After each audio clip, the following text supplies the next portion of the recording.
So today I'm going to be discussing how you guys can complete a base set, a master set, or even a grandmaster set. And I'm going to discuss the best ways and the cheapest ways you guys can complete this set, because I know that's one of the most amusing parts of collecting Pokemon cards or even any other TCGs, to find all the cards within a set, whether it's by pulling the cards, buying the cards, hunting at trade shows, or even online.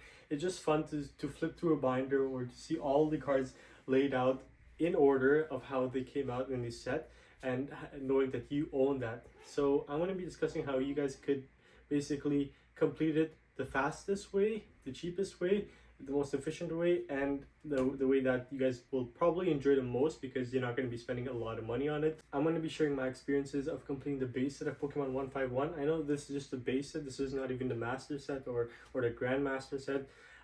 Honestly, I can't do it. I'm not that patient, and I thought I would like completing base sets and master sets, but I don't think it's for me, because it's hard, B, it requires a lot of money and patience. So after this quest, I don't know, I'm probably going to take a pause. I might get back into it and complete the whole 151 set, because I know that 151 set is probably the most popular one that people are trying to master set. Or without going any further, let me just explain what the difference is between a base set, a master set, and a grandmaster set. So a base set is all the cards within the number of cards in the set. So 151 has 151 Pokemon within the base set. Mew EX is the last one. And then there are cards that go even further than that, which include like illustration rares, trainers, special illustration rares, secret rares, Warlord trainers, and whatnot. So that's the master set. In addition to that, there are also the different variations of cards. Like each one of these cards has a reverse variation and a normal version. So the common has a common version and a reverse common. The holo rare usually has a holo rare and then a reverse holo rare. The reverses are usually a bit more challenging to find, so that's where you guys might have some more difficulty in completing a master set versus just collecting 151 cards. Here, if I did a master set, I would have to collect double this amount in addition to all the trainers, illustration rares, and secret rares, which gets really expensive. And then there's something called this grandmaster set or complete master set.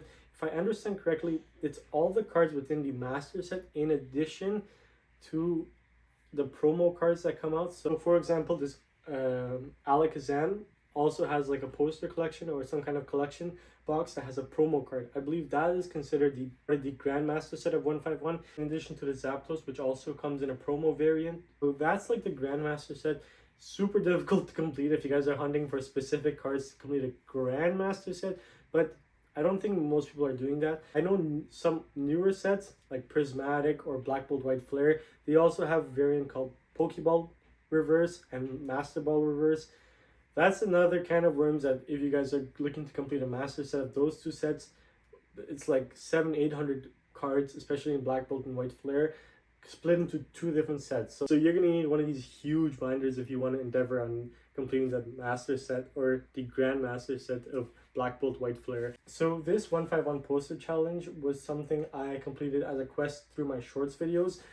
Basically, one of the collection boxes through 151 came with this poster. I actually have a second one because I acquired this poster, then I opened the actual box of it. And here, I'll open it up on camera for you guys to see. But basically, it's this poster, exactly what you guys see behind me, that contains the graphics of all the artworks from 151, which is what I put up on my wall and put up sleeves so I could insert cards inside. Funny enough, there's actually one for Black Bolt White Flare if you guys want to start that. I know that set just came out, so it's probably a good time if you guys want to start the poster challenge like me for Black Bolt White Flare, to find all the cards from Black and White, the Univers region. It's a super cool challenge that I completed, and I'd highly recommend if you guys do that. Yeah, it was a lot of fun for me, especially because it's super visual. It's not like you're putting it into a binder, which you're kind of just hiding away your cards. You're actually able to visualize all your cards. It takes a bit of work to set it all up. You guys could probably figure out different ways to do it. What I did was I took sleeves and I stuck them on with like double-sided tape onto the poster, and then I just slid the cards inside. For example, like it's the sleeve that I just slide the cards inside. Check out the shorts channel to see that journey. It was a lot of fun. I started by opening packs, and then eventually I couldn't find any more 151 packs at a reasonable price, so I just bought the remaining cards. I kind of cheated on the challenge, but I was getting kind of tired of it, seeing so many empty slots every day. So I had to complete it. It looks a lot nicer when it's fully done. So Pokemon has made these boxes called Elite Trainer boxes, and these are actually a good way to start opening a set. I know it's hard to find like the 151 boxes, so it's best to do this on a set that just came out, like Black Bolt and White Flare. So that's probably the best way to start. The reason I'm saying this is because they come with this little booklet that will help you when completing a base set master or even a master. So these booklets, they have all the Pokemon that are within the set, including the additional Pokemon. So for example, 151 goes up to 151, which is a new EX, but it also includes all the trainer cards above the 151 set number. It includes all the illustration rares and the ultra rare EXs, like the full art EXs, the illustration rares, and even the secret illustration rares and some of the secret rare cards. Everything is included within this booklet, and it also has a place where you could check off every card that you acquire, so it will make your job a lot easier in tracking it. You don't have to buy an ETB. You could just buy loose packs or even different collection boxes, but the ETB is just something that's hard copy and handy. You could also check out the lists online. There are multiple different websites that have all of the cards within a set, but I just found that the ETB booklets are the most practical way to go about it. And if you can get your hands on an ETB, it's probably the best place to start. You could endeavor in completing a base set or master set through just pack pulls, but that gets expensive really fast, especially in this economy. Packs are not cheap, and a lot of packs are not readily available to buy. So I would recommend, if you can get your hands on packs, open a few packs, maybe 10, 12, or even like a ETB or two, or whatever you could get your hands on, just to start. That will help you knock off a lot of the cards within the set, and you might get lucky. You might pull some of the illustration rares, the secret rares, or the special illustration rares, and that's what happened with me. So for 151, I started with one of the Blooming Water packs, which contains 12 packs of 151, and that helped me knock down what's half of the 151 base set. In addition, in my first pack, I pulled this guy. Yeah, the SIR Charizard. I mean, that's a crazy anomaly. I mean, I was super lucky to even pull this card from Blooming Waters, and this is the most expensive card from the set. I was already ahead of completing the master set if I did want to complete the master set, just because this card costs so much money. And that's one way you guys could go about it, but that really relies on luck of your cards. Sometimes you might even pull like a demigod pack or a god pack. That will help you complete a lot of the cards and pull a lot of good cards, which you could also trade. If you pull duplicates, that will also help you. But there is an alternative. If you don't want to open packs, there's a cheaper way to go about it, and that's what I did to complete the rest of the poster and the base set, and it's buying bulk. So I found someone that was selling an ETB full of 151 bulk. I guess they already completed their base set or master set, and they had all their dupes.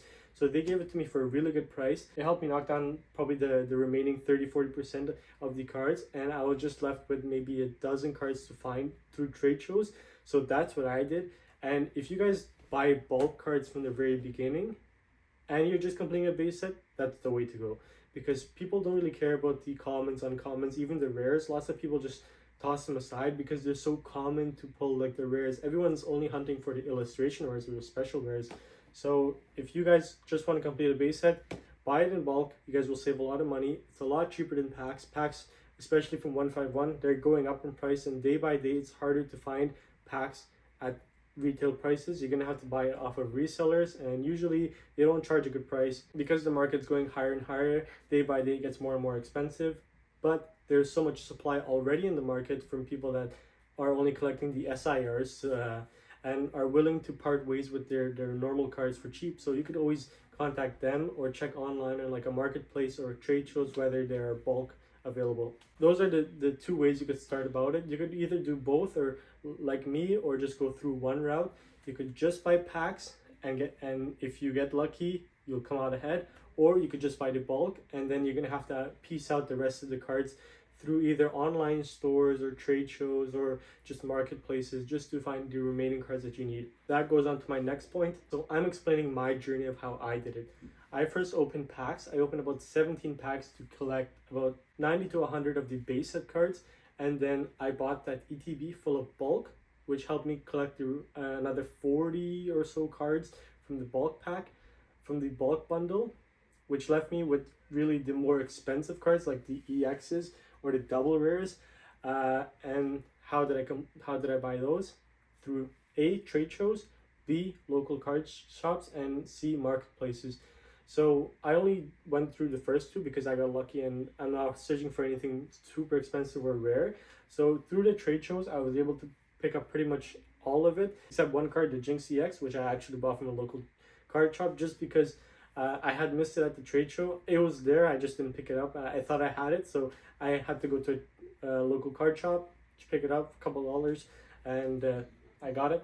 It's not too expensive. If I were to hunt it through packs, oh, God knows how many packs I'd have to open just before I pull a Jinx EX. I mean, to pull a specific card through packs, it's like a 1% or lower chance. So it's best to just buy it in singles. I'm going to sidetrack a little bit and I'm going to explain it in an analogy that you guys might have understood before or heard before, the 80-20 rule. So 80% of the work requires only 20% of the effort, and then the remaining 20% of the work or task will require 80% of the effort. To translate it, we're going to talk about cost.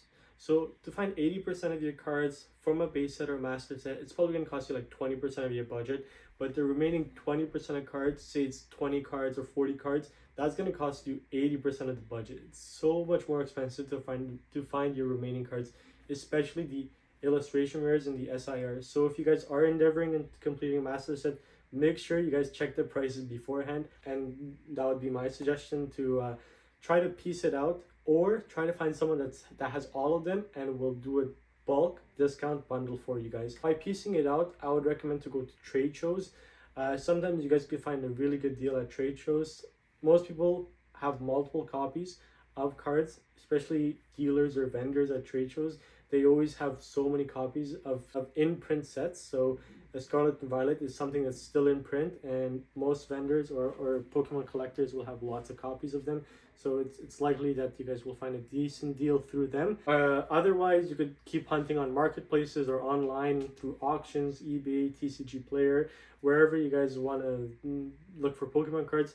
Of course, make sure it's a reputable site so you don't get scammed, but that's why you just got to be careful. And it's always recommended, if you guys have the opportunity, to buy locally versus online, just to avoid any scams, fake cards, damaged cards, or just to avoid any hassles of shipping and taxes and whatnot. Buying locally is always recommended, and I always prefer to buy locally myself, just because I could see the card, I could feel it, and I could tell that it's a card I need. And you also get the immediate gratification of being able to acquire the card and slot it into your binder, or in this case my poster, right away. So finally, to summarize, I'm going to keep it short and sweet. Start off by maybe opening a couple of packs, because it's always more fun or more amusing to actually pull the cards that you're looking for versus buying them. It gets kind of boring if you just buy a complete master set. They do exist. People do sell pre-made master sets or base sets that they are selling. So that's also an avenue you could go through if you don't want to go through the hassle of piecing out each card. Start with opening a few packs. It's always fun. And then maybe look for bulk bundle deals that people are selling on marketplaces or trade shows. And the remaining 10-20% of cards that you have to buy, if you have the budget, buy them. If not, piece them out. And it's a lot more fun when you acquire cards slowly, just because you have something to look forward to. That's always a pro of buying cards individually as singles.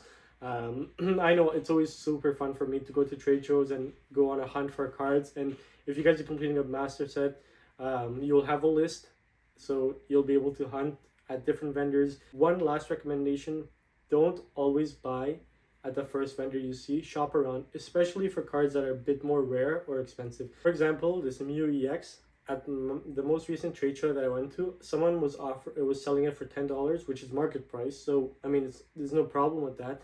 But then I went to another vendor who was selling this same card for $5. I guess either they didn't have it updated or they had multiple copies and they just sold it to me for $5. So that's just an example. Like, at a trade show, you guys could save a lot of money if you hunt around to find good deals and bargains at different vendors. That's where hunting will benefit you. So always look around. You guys could always score a good deal. That's pretty much all I had to say. If you guys like the advice, please drop a like and subscribe and share. And let me know how you guys are doing it. If you guys like completing master sets, base sets, or even grandmaster sets, if you guys take that endeavor on.